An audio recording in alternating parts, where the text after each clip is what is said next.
Dubai is glamorous by design. In 1966, this fellow went all out to transform a sleepy fishing village into a shiny metropolis brimming with skyscrapers. It was all founded on oil money. Investors and expats started pouring into the city year by year. And now, Dubai houses indoor ski resorts, outdoor water parks, drone-controlled weather, futuristic gardens, and floating tennis courts. But is everything as bright as it seems? The city is built on shifting sands in a desert where temperatures can exceed 115 degrees Fahrenheit. Could Dubai be that catastrophic cautionary tale waiting to happen? It might be, or it might not. Let's find out. Well, one of the most questionable projects of this emirate might indeed be in danger. I'm talking about Dubai's artificial islands off the coast. Built from sand dragged up from the seabed, they're part of a super ambitious plan to create resorts and residential homes for the ultra-rich. But at the moment, most of these islands are largely abandoned, and their market collapsed. And the worst thing? Well, no one expected such an outcome. They're already sinking back into the sea. Let's take a closer look at these wonder islands. There are the 3 Palm Islands, Palm Jumeirah, Palm Jebel Ali, and Palm Deira, an archipelago of 300 small islands called the World, and a final set of tiny islands designated after constellations, the Universe. The construction started in the year 2000 with the Palm Islands. The main goal was to create one more oasis within the oasis of Dubai, with more shops and more luxury goods, more resorts and hotels, more restaurants, and more beaches. The Palm Islands, for example, have mansion-like houses built in contemporary styles within gated communities. It turns out they're meant to mimic the Hollywood Hills lifestyle. At the moment, Palm Jumeirah is the most developed one out of all of them, and has functioning businesses, homes, and hotels. The other 2 Palm Islands are reported to be rather underdeveloped, if not desolate. As for the Universe archipelago, it hasn't even gotten underway, but at the same time, it's supposed to be finished by 2028. The World archipelago has been encountering one issue after another during its development. The problems were mostly related to using sand from the ocean to build the islands. Erosion from water and wind started eating away at the islands from day one. But that's not the only problem. To make matters worse, rising ocean levels are threatening to swallow them completely. Plus, economic problems that started in 2008 haven't let up yet. But let's delve into details to see how truly disastrous the whole venture is. Palm Jumeirah, the only successful set of islands so far, is literally sinking at a rate of 5 millimeters per year. It turns out that sand piled on the ocean floor isn't all that great for sustaining the weight of hundreds and thousands of tons of human-made structures. So, Dubai's islands sink, the ocean level rises, that's clear. But couldn't the engineers behind these magnificent projects predict such an outcome? Apparently not. Wave breakers surrounding the islands have a height of a mere 6.5 feet. That's well below any serious protective height. Water erosion also removes between 353,000 to 530,000 cubic feet of sand per year. And these numbers are going to grow as global warming makes weather and ocean tides more severe. We should also mention the ecological problems the construction of the islands provoked. For one thing, in the process, too many natural resources were used, which led to the decline of biodiversity and the extinction of wildlife and vegetation. The islands are extremely harmful to marine life and the ecosystem. Dubai uses loads and loads of energy and natural resources. The average water consumption in Dubai in 2019 was 145 gallons per person per day, the highest consumption rate of any country. 98% of this water comes from desalination plants, which uses a tremendous amount of fossil fuels. Plus, the extensive use of marine sand and sediment to build the islands had catastrophic consequences for the local ecosystem. During the construction, the waters became clouded with silt, stifling once abundant sea inhabitants. For example, oyster beds have been covered with 2 inches of sediment. Now, let's have a closer look at one of the projects, the World Islands, and find out the deepest secrets behind them.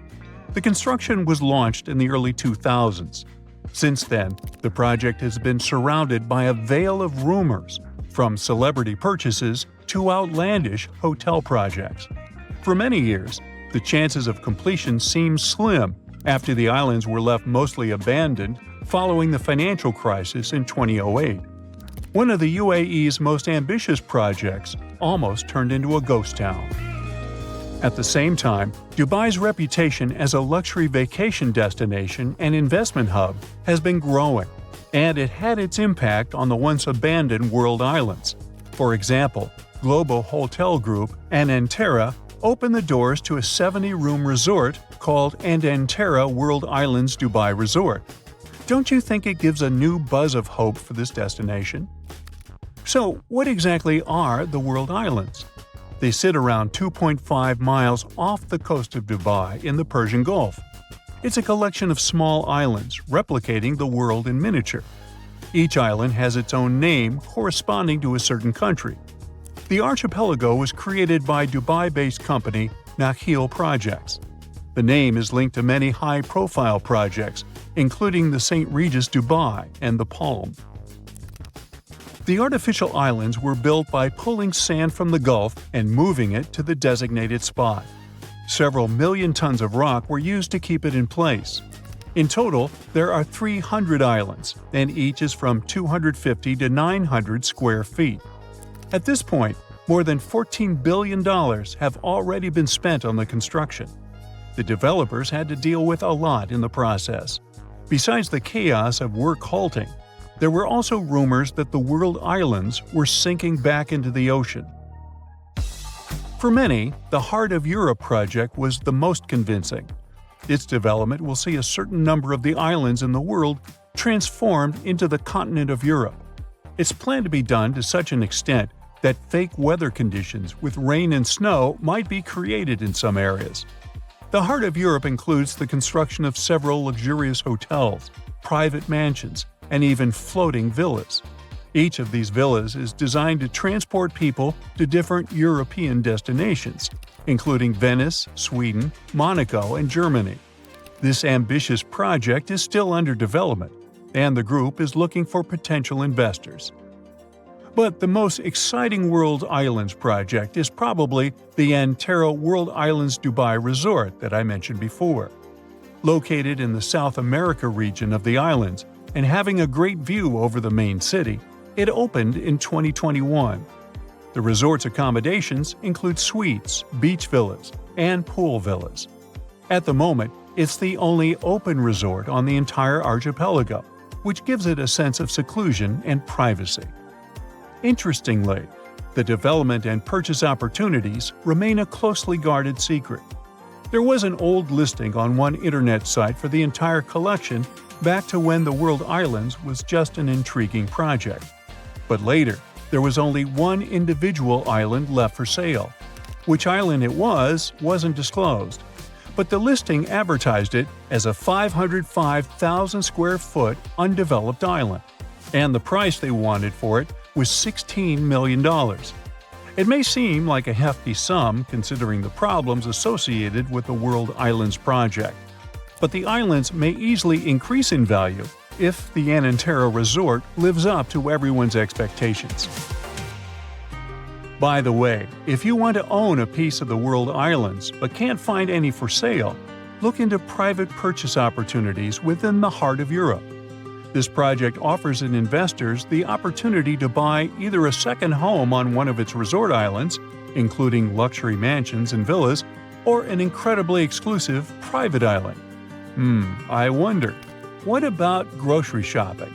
As far as I know, the infrastructure is lacking there. I mean, do they even have DoorDash?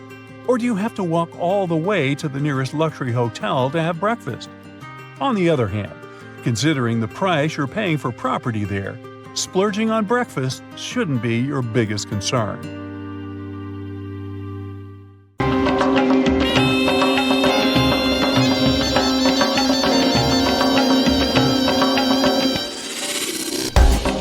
This is the Burj Khalifa. It's the tallest building in the world. It has 163 floors, and it's twice as tall as the Empire State Building, and 3 times taller than the Eiffel Tower. The total weight of the concrete for the building's foundation is 110,000 tons. That's like 2,200 Boeing 737s, or 50,000 SUVs, or 69,000 hippos. It took 22 million human hours to build. That means that if you were to build Burj Khalifa by yourself, it would take you about 2,500 years to do it. And now, imagine that huge thing slowly sinking into the sand until even its spire is underground. Skyscrapers are usually built on solid ground. Take a skyscraper in New York and dig a little deeper under it. There's always some kind of rock foundation to support the weight of the building. But if you dig a hole in Dubai, you'll only find sand. In theory, the whole city should have sunk in the sand, but it's still there. The main reason the Burj Khalifa stands firm is that the sand for the building's foundation was brought from Australia. Wait, but Dubai is built in a desert. There are billions of tons of sand there. Well, that's right, but the problem is its shape. There are lots of dust storms there. The wind picks up sand grains. They rub against one another, get polished, and gradually turn into microscopic balls. This makes the sand doughy, almost like snow. And if you squeeze a handful of such sand, there will be a lot of air between these balls. That's because they don't cling to one another tightly. But usually, sand grains are shaped like diamonds. If you squeeze such sand in your hand, the grains will press against one another like puzzle pieces. This way, they can withstand intense pressure. So, engineers imported millions of tons of sand to Dubai to create a strong base for the foundation of the building. The second thing about this type of sand is friction. The less smooth it is, the harder it is for you to slide on it. The building will literally cling to the sand with its foundation. Now, let's sneak a peek underneath the Burj Khalifa. First, the engineers drilled 192 holes, each about 164 feet deep. That's 3 times the length of a New York City subway car. Then, these holes were filled with concrete and about 39,000 tons of steel rebars to reinforce the structure. These are called piles. Concrete resists compression well enough, but it doesn't fare well when it gets twisted or bent. Luckily, steel rebars are great at dampening those forces. The sand around the piles is tight against the concrete. The friction between the sand and the piles keeps them from falling deeper. It's like sticking your hand in the sand at the beach. It can easily go down a dozen inches, but then the friction will stop it. When the piles were ready, it was time to create the base of the building, something like a concrete pillow. It's shaped like a flower with 3 petals, but this is not only for beauty, it's also for reliability. When you step on doughy snow with your feet, you fall all the way down to more solid ground. But if you wear snowshoes, you can walk on the snow surface. This is because your weight is distributed over the snowshoe area. The shape of the base of the Burj Khalifa has the same function. It distributes the construction's weight evenly so that the building doesn't sink into the sand. When the base was ready, workers began constructing the building itself. Whoa, it really swings a bit. Don't worry, it's done on purpose so that the skyscraper doesn't collapse. If you make the construction too stiff and don't let it swing, at one point, a strong gust of wind can just break it at the very base, and it will fall. So all skyscrapers are made a bit flexible. When the wind blows, the skyscraper tilts a little. This puts a lot of force on one side of the building's foundation. But concrete tends to shrink slightly, which dampens that force. Then the concrete decompresses and returns back to normal. When the wind is especially strong, the spire of the Burj Khalifa can sway 6.5 feet. The architects have come up with an even crazier idea for Dubai: a spinning building. It'll be an ordinary skyscraper, but each floor will rotate 360 degrees. Engineers are planning to install a rigid rod inside the skyscraper. It'll hold the entire weight of the construction on itself. Then each floor of the building will be attached to that rod, and the inhabitants of each floor will be able to choose the direction and speed of rotation. So, building on sand is actually quite reliable and simple. It was much harder to build skyscrapers in Manhattan. There's hard rock that can support a skyscraper there, but it lies 10 stories deep underground. So, engineers came up with a solution. These are wells. First, a concrete ring is placed on the ground. Workers start digging a hole right underneath it. They remove soft soil, and the concrete ring begins to sink under its own weight. The builders then put another ring on top of it and continue digging. One by one, the rings go lower and lower. A small crane helps to lift the soil to the surface. It's essentially a vertical tunnel that leads to nowhere. When the well reaches the rock hidden underneath the soil, the builders climb back to the top. The well is then filled with concrete. It looks like a giant pile. A dozen of these powerful piles can support a large skyscraper. But it's much harder to create a building foundation in a seismically active zone. That means a place where earthquakes frequently happen. The method of protection against them is simple. Like with high winds, you need to make the building flexible. Let's look at the foundation of such a construction. Good old piles hold the enormous weight of the skyscraper, but the concrete pad of the building itself stands on huge springs. During an earthquake, the ground shakes and moves from side to side, but the springs dampen and compensate for the movement, so the building stays in place. Also, engineers surround buildings in earthquake zones with concrete circles underground. So, here's a skyscraper with its foundation. Here's one ring around it, and here's another. When an earthquake hits and the ground starts to shake, these rings dampen the force of the earthquake. And if around the rings it feels like strong waves, inside the perimeter, it's like a calm bay. Another option is to reinforce the building with steel beams. You may have seen these things on bridge piers, but in this case, there are small cylinders on each beam. Each cylinder is filled with oil and has a piston. When the building starts to swing during an earthquake, the piston starts to compress the oil in the cylinder. The oil turns the mechanical energy from the swinging into heat. This dampens the energy released by the earthquake. And sometimes, engineers have to construct a building in a place where there's a lot of water in the soil. If you drill a hole for a pile there and fill it with concrete, the water will wash out the cement or keep it from drying out. In such cases, you have to freeze that water. To do it, builders make a lot of small drill holes at the construction site. Then they put pipes into these holes and create a connected pipe system. There's a similar pipe system in your fridge. It's hidden under the inner paneling. Now, we pump some liquid nitrogen inside. The water gives off its heat to the liquid nitrogen and starts to freeze. Meanwhile, the workers have time to fill the pile holes with concrete. But water in its ice form takes up more space than in liquid form. So when the ice melts, the ground sags a little. So what if you want to build a city on water, like Venice? Then you'll need long piles. The builders of Venice used wooden ones. They had to get to the bottom of the lagoon first, and then they moved a few more dozen feet deeper through the soft clay soil until they reached the hard rock. The builders drove such piles around the perimeter of the future building, and the construction itself was built in such a way that most of its weight rested on the outer walls.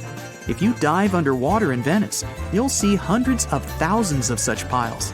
The task is more difficult if you build a bridge. In addition to a solid foundation, you have to take into account thermal expansion. The rule is simple. When something gets hot, it expands, and when it cools, it shrinks. Look at railroads. There is a gap between each rail.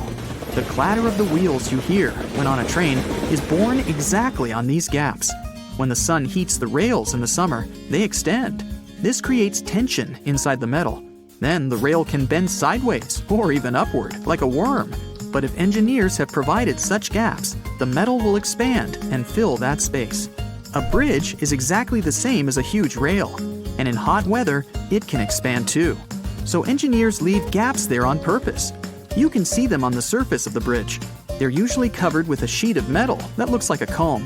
When the bridge heats up, these combs come together. Deep Dive Dubai is now the deepest pool in the world at 200 feet deep.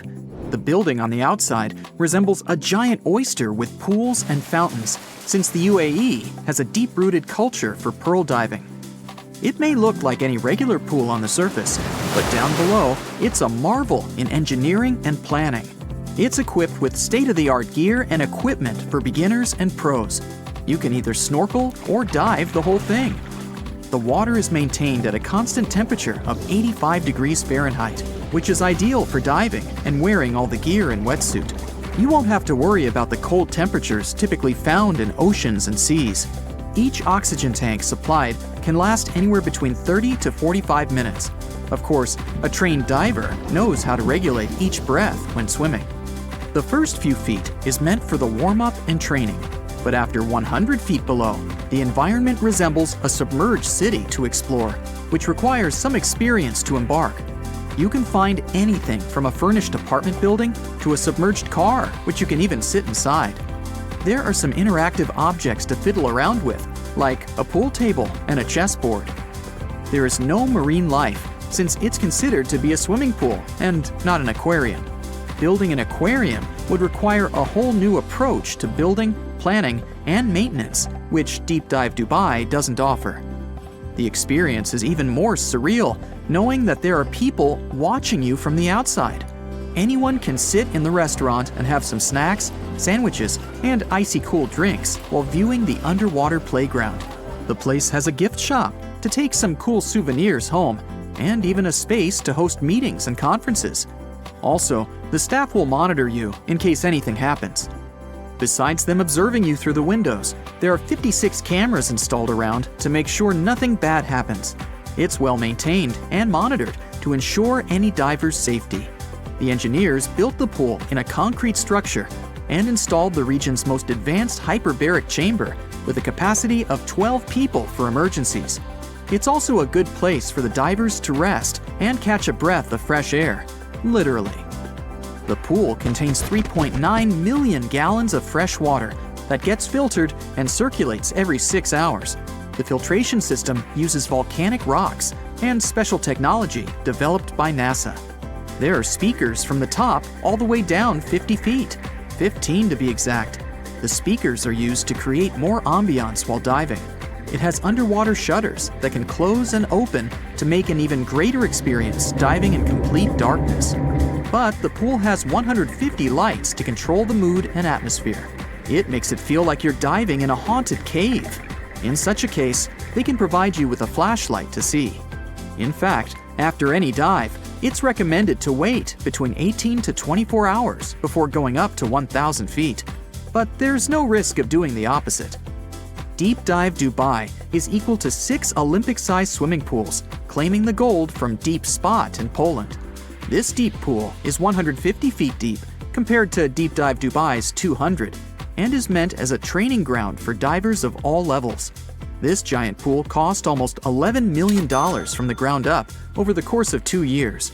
It used an estimated 11,000 tons of steel to build, dethroning Italy's Y40 Deep Joy, which was the deepest pool in the world. The temperature is kept at a range between 32 degrees Celsius to 34 degrees Celsius, which is also perfect for diving in a wetsuit. It has a small shipwreck for divers to discover and artificial caves in various places to explore. It feels like swimming in a submerged Mayan ruins. The pool fits 27 times the amount of a regular swimming pool and has a glass tunnel connecting one end of the room to another. There's a lot of details put into the project that are visible when walking through it. Anyone can descend down the blue hole to test their diving skills, which is at the bottom of the pool. The place even offers an underwater hotel with a view of the interior of the pool from the rooms. And just like Deep Dive Dubai, the pool doesn't feature any marine life since it's not considered to be an aquarium. But it's open for everyone to learn the basics of diving or for thrill-seeking experienced divers. Nemo 33 is located in Brussels, Belgium, and is also one of the deepest pools in the world. It was built in 2004 and took 7 years to complete. It cost more than $3 million from start to finish and was designed by an engineer with diving experience.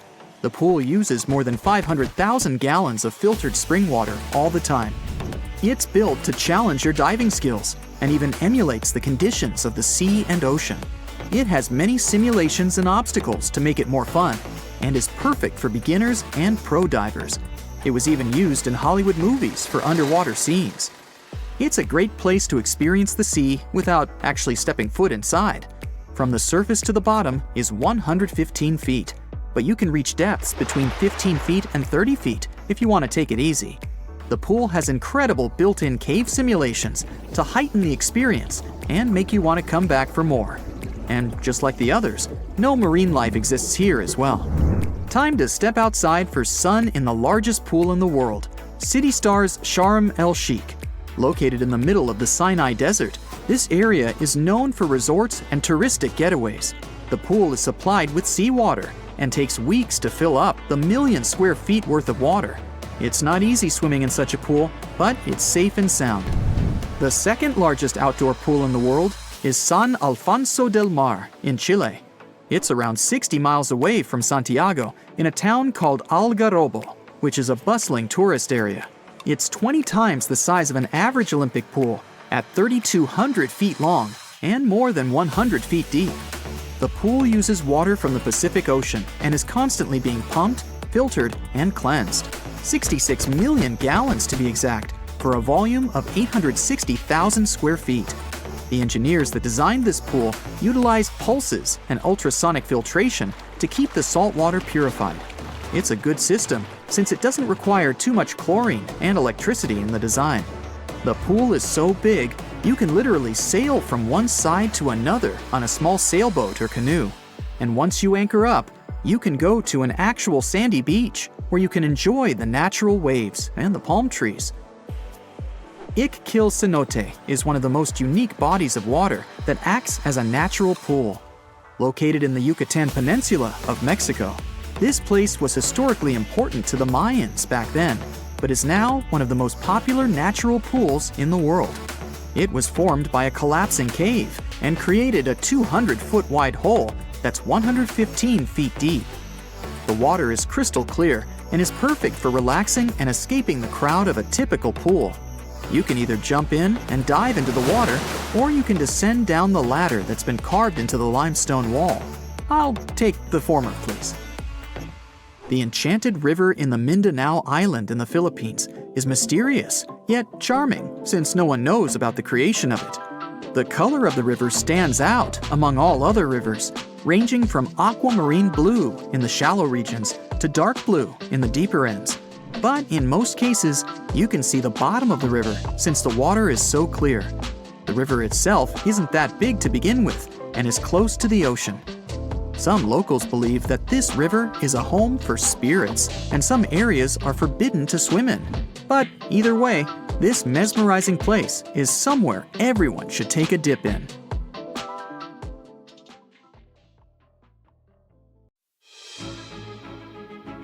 One interesting thing that happens in map design is the so-called Baltimore phenomenon, or Baltimore Effect. This phenomenon happens when a city or another object is left off a map because there's just not enough space, while smaller cities make the cut simply because there's room for them. The name comes from Baltimore, Maryland, which often gets left out of maps because it's surrounded by bigger cities like Washington, D.C. But on the flip side, sometimes smaller and less well-known cities like Alice Springs in Australia end up on the same map simply because there's enough space for them. Like at this scale, Alice Springs, which give or take 25,000 inhabitants, is labeled, but the huge city of Guangzhou, with over 14 million people, is somehow not.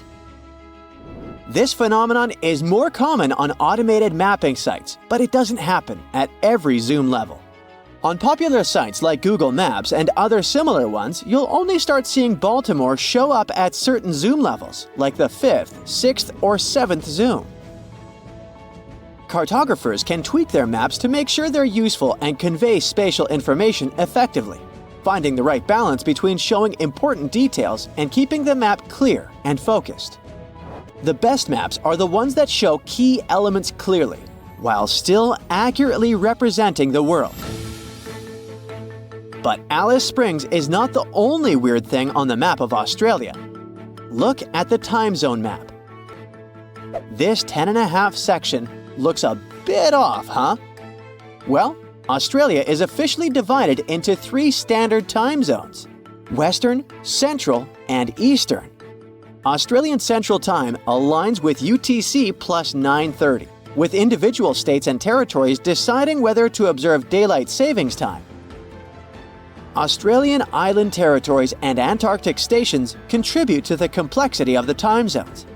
Despite this, Australian time zones are generally easy to understand. In addition to the official time zones, there is an unofficial hybrid time zone called Australian Central Western Standard Time. This time zone is halfway between Western Time, UTC plus 8, and Central Time, UTC plus 9:30, making it UTC plus 8:45, a unique quarter-hour difference. Australian Central Western Standard Time is only observed in a small area in far southeastern Western Australia, along the Eyre Highway. The Australian Central Western Standard Time area includes settlements such as Cockabiddy, Madura, Mundrabilla, Eucla, and Border Village. Only a few hundred people live in this region, making it easier for them to agree on a non-standard time zone. Despite the lack of official approval, Australian Central Western Standard Time continues to be followed due to the significant time gap between Western and Central time zones, especially during the summer when South Australia observes daylight saving time and Western Australia does not. The use of this unique time zone can often lead to confusion, even amongst the locals. Eucla police, for example, operate on Perth's time zone, causing occasional tardiness to events such as community gatherings. Locals mentioned that in the past, Eucla operated on its own unofficial time, which made things simpler, before the transition to align with Perth time.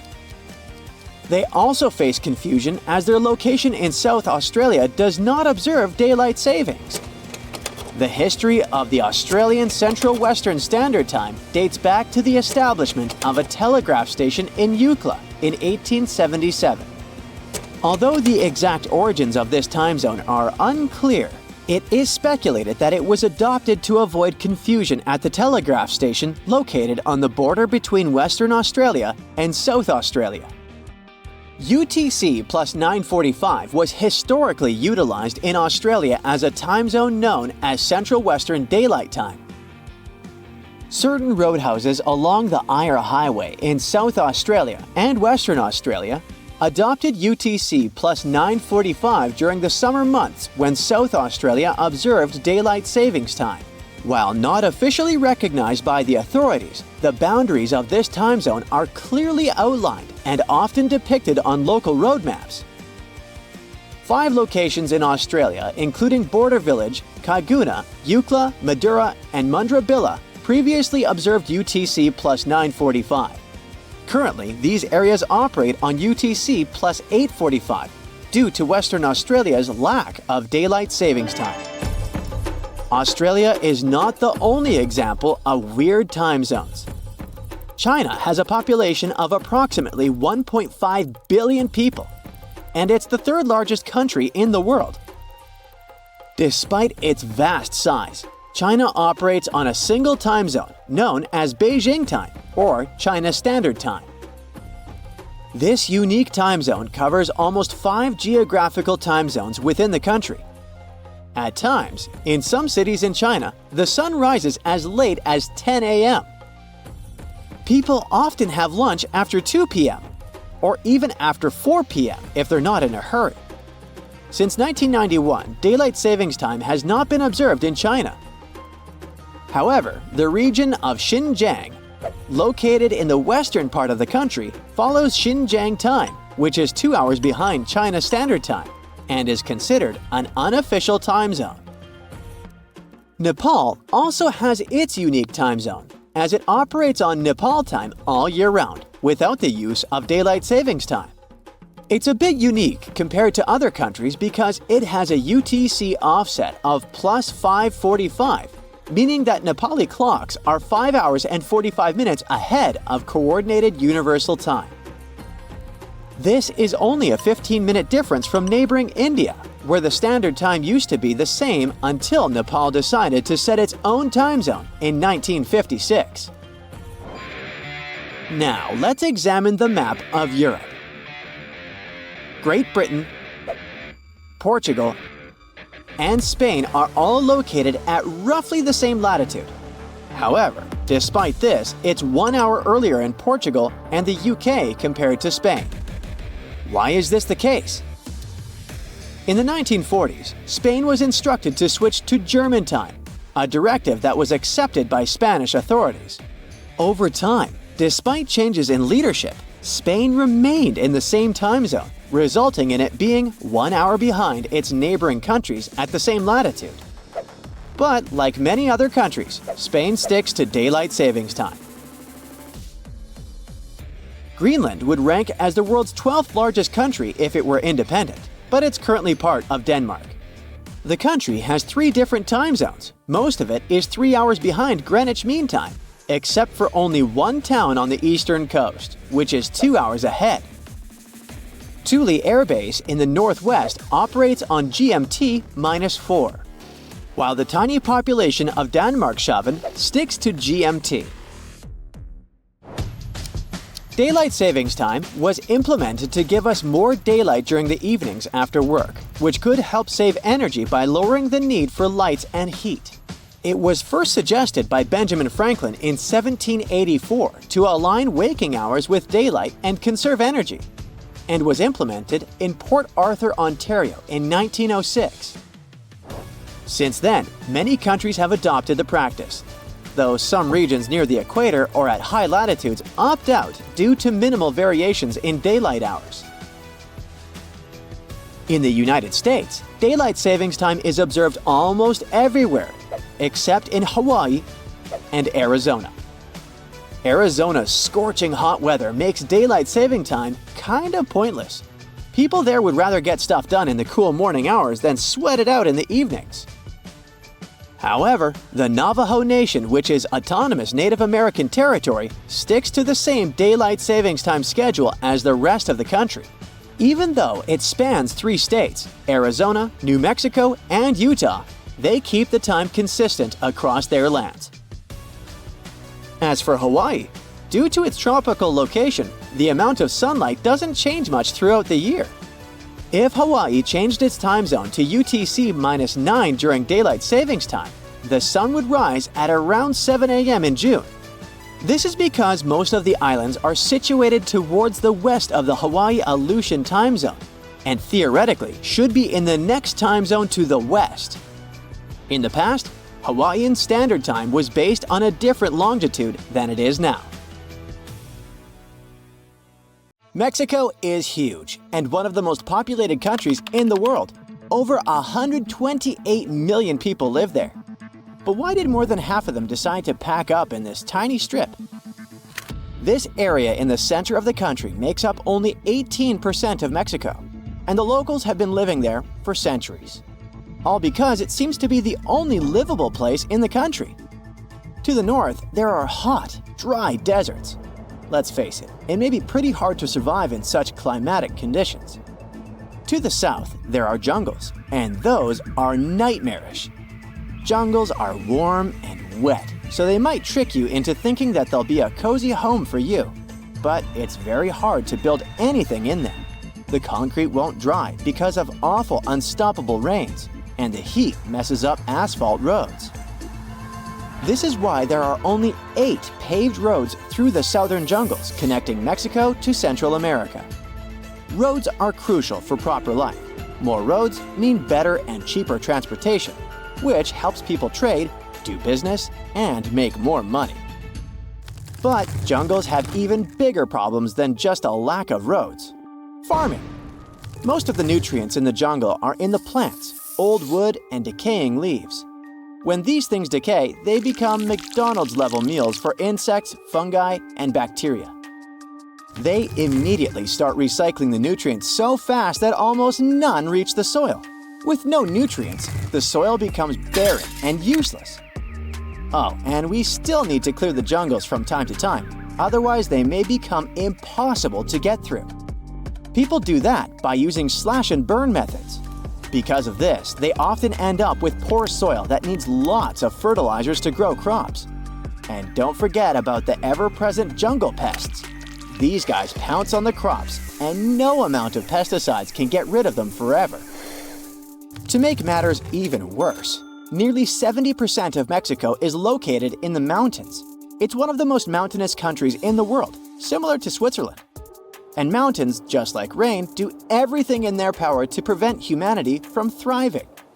Building infrastructure there is nearly impossible. It requires tons of money and labor compared to flatlands. And they also make transportation between these valleys and to the coast much more challenging. Now, imagine mountains combined with the jungles. Exactly. But hold on a minute. Isn't the central strip of Mexico filled with the highest mountains in the country?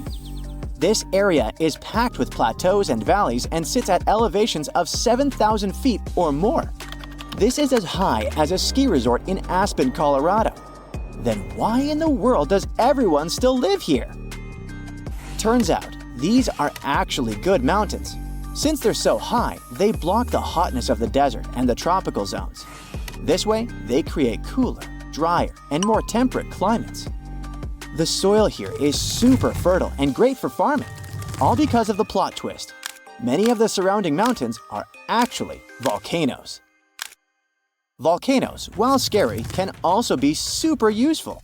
They've been erupting for millions of years, and when they do that, they mix rich minerals into the soil. They're like natural fertilizer. So the land here is perfect for growing crops, especially calorie-heavy grains like corn. That's why we get so much corn or maize from Mexico. Also, many volcanic areas have natural hot springs where people can relax and enjoy a warm soak. Finally, mountains help reduce the spread of viruses and insects. This is one of the reasons why Mesoamerica became one of the first cradles of civilization in history. Thousands of years ago, the ancient city of Teotihuacan thrived here. This city reached a population of at least 125,000 people, bigger than Monaco or Liechtenstein. It was one of the largest cities in the world at the time. Back in the days of the Aztec Empire, this area was home to 5 large lakes and many rivers that provided tons of fresh water for farming. Also, people used boats to transport goods. This boosted trading and cultural growth. But living in the mountains still isn't perfect. Only about 12% of Mexico's land is good for farming, so mostly people farm in the central volcanic valleys, where they've lived for centuries. Also, because the elevation is so high, the rivers flow from the mountains to the ocean. Gravity plays its tricks, and the currents accelerate and become stronger. Because of this, there's no cheap river transport between Mexico City and the ocean. The rivers are too dangerous for the ships. Instead, people have to rely on more expensive methods like roads, railways, and airplanes. Veracruz used to be the local star port. It was the only safe and calm place on the Gulf of Mexico. Since it was the only natural harbor for miles along Mexico's flat coastline, it was super important. Not only for locals, but also a hot target for invaders. And while mountains could keep Mexico's heartland kinda safe, protecting coastal areas was harder because of them. Connecting Veracruz to Mexico City was a massive headache. And don't forget that living near volcanoes is still scary. Every now and then, they throw temper tantrums and start spewing lava, ash, and smoke everywhere. This is extremely dangerous, so locals have to evacuate to keep everyone safe. One famous volcanic event happened in 1943 with the Paricutin volcano. Imagine a farmer's surprise when a volcano suddenly erupted right in his cornfield. The volcano grew rapidly and buried 2 villages in lava and ash. Most people managed to evacuate in time, but not all of them. Another dramatic event was the eruption of El Chichon in 1982. This eruption was a big surprise and caused a lot of destruction. Finally, there's Popocatépetl volcano. In the Aztec language, this means smoking mountain. People affectionately call it El Popo. This volcano is still active and quite close to Mexico City. El Popo frequently lets off steam and ash, reminding everyone that it's very much alive. And living near El Popo means always being prepared that something might happen. Also, the reason why volcanoes are there is because the local tectonic plates are pretty active. The ground likes to move, which means that earthquakes aren't a rare occasion here either. Well, at least the climate on the Central Strip is nice, so modern construction materials like concrete and asphalt thrive here. Finally, we can build some roads, right? Oops, never mind. Because of the elevation, the locals only managed to build the first railroad in the 19th century. Meanwhile, the US had already built over 50,000 miles of tracks at the time. Can you imagine? Since Mexico is like a jigsaw puzzle of separate valleys, it's very tricky to build roads and railways through the mountains. Basically, there are no cheap ways to move goods in the country. But a few cities found a way to thrive outside the Central Strip. Chihuahua is one of the largest cities in Mexico, and it's doing pretty well. They boast good automotive and electronics industries. That's probably because it's connected to the US border, which really helps trading. Hermosillo is also located in the desert, but luckily it's right near the Gulf of California, so the temperatures aren't that awful. Plus, it helps marine trading. In this city, they even made up some advanced irrigation techniques that make the desert bloom. Also, Hermosillo is a major center for the aerospace industry. However, Mexico City still remains the life center in the country, and it's one of the world's largest megacities with over 22 million people. But it's hard for the central government in Mexico City to control this puzzle of a country.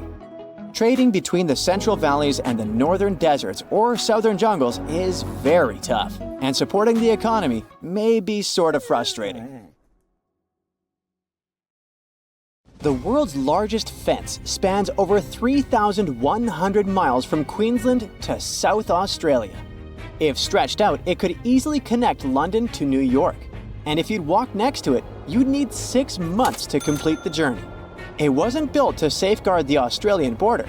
Why would it, since Aussies are just surrounded by water? It wasn't meant to protect some important building either.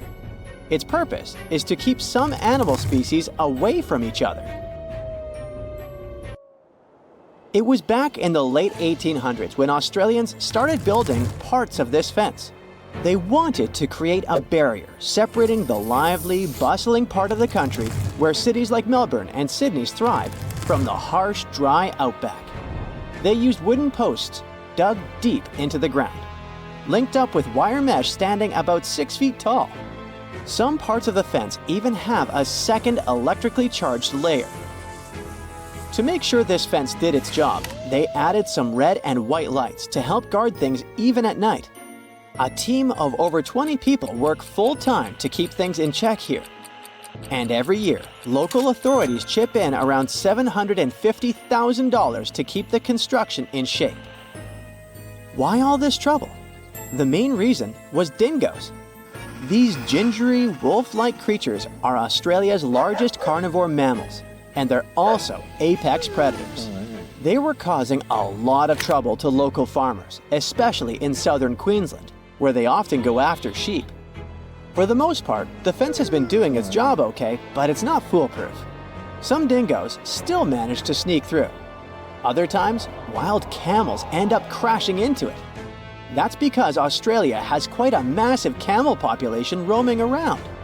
But this man-made solution did more than locals expected. They thought there would just be fewer dingoes within the fence, but fewer dingoes mean more kangaroos. And more kangaroos mean more competition with the sheep for food. It's not just the bigger species feeling the squeeze. The smaller animals and the greenery also went through changes. With all this competition in a smaller space, locals noticed less diversity in the plant life and small animals. The soil became less nutritious over time, affecting plant growth. Plus, the fence acts as a roadblock for animal migration and seed dispersal. Even the sand dunes are feeling the effects, with less grass cover to hold things together. When scientists looked at kangaroos on both sides of the fence, they noticed that the young pups inside were lighter and tinier on average. The outsiders had bigger feet and heads for their age, and it wasn't because they were eating a different diet. The kangaroos that were stuck sharing the land with dingoes had to bulk up faster to survive. On the flip side, those inside the fence took it slower because they weren't under the same type of pressure. These had to compete with a lot of other creatures for food, so a bigger size wasn't a priority anymore. Researchers are still not sure if this difference is a quick fix or a long-term gene adaptation. What about domesticating dingoes? Wouldn't that help? Many think dingoes were once pets in Australia, but it's not known for sure. These days, they're pretty wild, just like wolves, hyenas, or coyotes. Most of them don't need packs to survive and are solitary hunters with sharp instincts built in. So taming them isn't going to be easy. Still, taking down the construction is not an option for now. Australians are so strict when it comes to making sure dingoes are kept away that they even put laws in place for people who mess up with the fence. Leaving a crossing gate open can put people behind bars for up to 3 months. Damaging the fence can cost people 6 months' worth of their freedom. It wasn't the first time Australians thought a fence could help with animal issues. Before they needed it for dingoes, they experienced a serious bunny invasion. Cute as they are, rabbits were damaging the land used for farming, so locals thought of a 3-part fence. The first one stretched all the way from Ravensthorpe in the south to Pardue Station on the Pilbara coast. It was over 1,100 miles long, making it the longest unbroken fence globally at the time. All these bunny problems could have been traced back to a man named Thomas Austin. Back in 1859, when he first came to the land down under, he thought it would be a good idea to release a few rabbits into the wild, thinking it would add a bit of charm to the place. But since rabbits aren't native to Australia, they didn't have any natural predators at the time. They're also pretty adaptive creatures, needing just some grass for feeding. They reproduce at astonishing speeds too. A mama rabbit can have 4 litters a year, with as many as 5 bunnies each. Pretty soon, their numbers boomed. By the late 1880s, the bunnies had caused so much damage that local authorities came up with a proposal. They'd offer the equivalent of almost $2 million today to anyone who could come up with a solution to this long-eared problem. Nobody claimed the prize, but a commission did gather a bit over a decade later and came up with the fence idea. Maintaining those fences was complicated. They had inspectors keeping an eye, with each one responsible for a stretch about 500 miles long. There were also these boundary riders patrolling smaller sections, using bikes at first, then switching to camels or using camels to haul buggies. They even tried using cars at one point, but they couldn't handle the rough terrain and constantly had punctured tires. In terms of its effectiveness, well, by 1902, rabbits were already hanging out on the wrong side of the fence. That's why, 4 years later, they put up another one. It worked for a while, so much so that the local authorities didn't bother helping out farmers past that second fence with rabbit netting loans. Those caught between the 2 fences, however, still had a rough time dealing with rabbit trouble. Soon enough, rabbits spread even over fence number 2, and it was clear the solution didn't work. In some areas, even while the fences were being built, those sneaky bunnies found their way past them. To this day, the rabbit population still sometimes puts the Australian officials through rough times. The dingo fence may be the longest one, but it's not the weirdest. The aquarium fence in Turkey might take that prize. This 164-foot aquarium fence was built to make sure the expensive villa's ocean view would be visible from every one of its levels.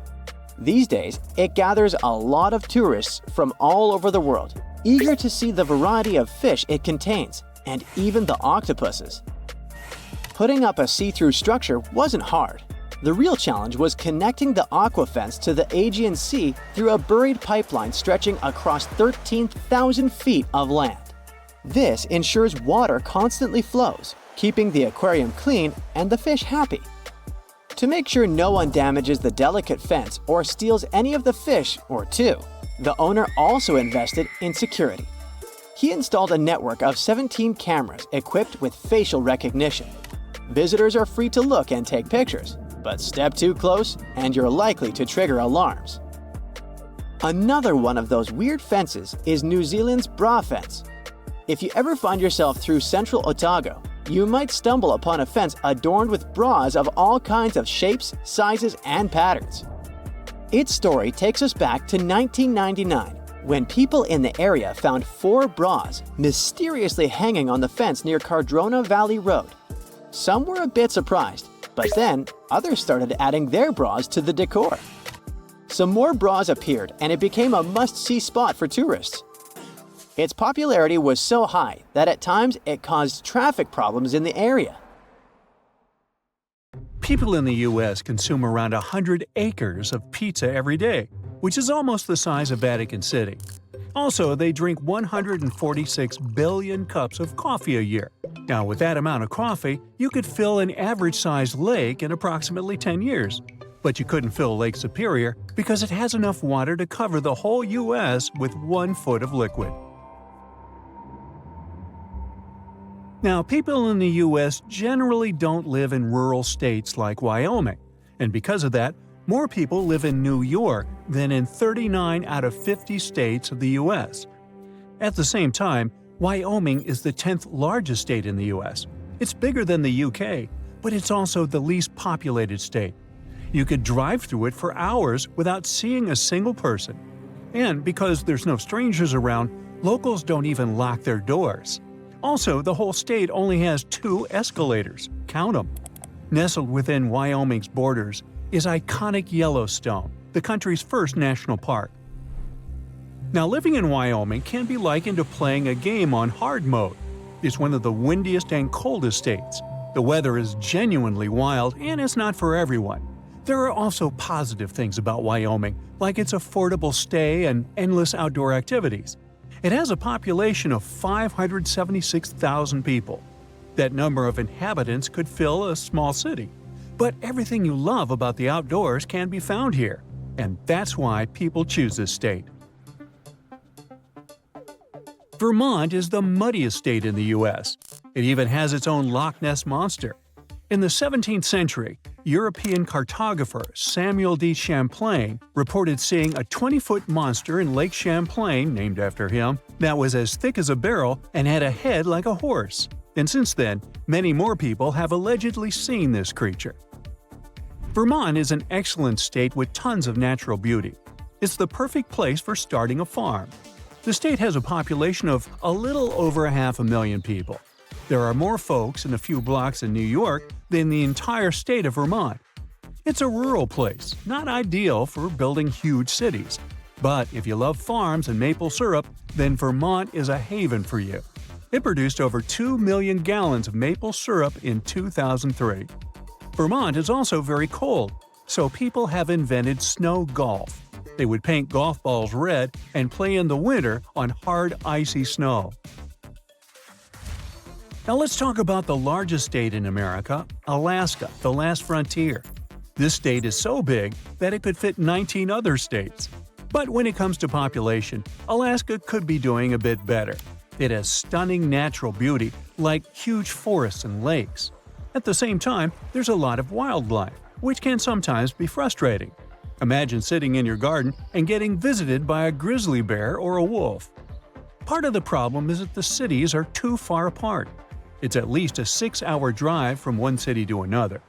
Still, if you love the outdoors, Alaska is the place for you. Plus, you get paid to live there. But there is a problem. As we all know, Alaska is not connected to the rest of the U.S., so most goods have to travel a long way, meaning everything is quite expensive there. And one of the biggest reasons people don't like living there is that it's freezing. You must shovel tons of snow just to get outside and do simple tasks. Around 700,000 people live in Alaska year-round. And if you ask them, they'll probably tell you that they like it there because there aren't many people around. When you think of South Dakota, the first thing that comes to mind is Mount Rushmore, and that is basically it. The state has a population of a little under 1 million and is practically empty. It has harsh weather and it's pretty far from everything. But the people of South Dakota are super friendly. If you go there, you'll feel welcome. Also, as with many other states, the beauty of nature might surprise you. North Dakota is similar to South Dakota, but a little more challenging than South Dakota. The state has tough winters, hot and humid summers, and no big cities. And if that wasn't enough, it also has a lot of floods. When people hear about this, they usually stay away, despite Dakota being a beautiful state. It has a population of 780,000 people, making it the 4th least populated state in the U.S. When settlers were moving there, only a tiny number of people remained in the end. Many moved to Canada, where farmland is better thanks to better weather and more fertile soil. North Dakota has some unique benefits, like low cost of living and low unemployment rates. And if you are a nature lover, you won't be disappointed. It has 13 state parks and 3 national parks, all with fantastic scenery. Delaware is a small state with an even smaller population. The biggest city in Delaware is Wilmington, which has a population of 70,500 people. As for the whole state, it has around 1,031,890 people. It also has 2 million corporations, but no big cities. You may wonder about the reason. Well, they don't pay income taxes there, and those corporations are not actually located in Delaware, meaning that the local people there really don't benefit from them. The state is prone to storms. Philadelphia, which is close to Delaware, has fewer storms and is closer to major cities, so corporations simply move there. Most people who live in Delaware are retired. They don't need jobs, but love the fantastic beaches this state offers. Hey there, cowboy! We're going on a horse ride to the most beautiful state with teeming wildlife, which houses one of the best national parks, Glacier. Of course, I'm talking about Montana. This state has a little over 1 million people and is bigger than Japan in territory. But Japan has around 111 times more people than Montana. Why? Well, most people don't want to be cowboys. Generally speaking, people tend to like living in big cities, which Montana doesn't have. Plus, Montana has tough winters and expensive houses. And people don't like being cold. That's why Florida has so many people. Rhode Island has a population of a bit over 1 million, making it the 8th smallest state in the USA. Rhode Island is a small, flat coastal state. If you climb on a chair, you might see the whole state. Just kidding, you can't do that. By territory, it's the smallest state in the US, but it's densely packed with people. At the same time, the inhabitants of this state are gradually leaving it. The cost of living there is high, so they would rather go somewhere more affordable. Now let's say you're from Canada. In this case, if you accidentally teleported to Maine, you wouldn't even notice it, because the landscape would look almost the same. Maine has beautiful lakes, mountains, dense pine trees, and many moose. If you see one, stay away. Maine is truly a beautiful state, but it has a small population of around 1,300,000 people.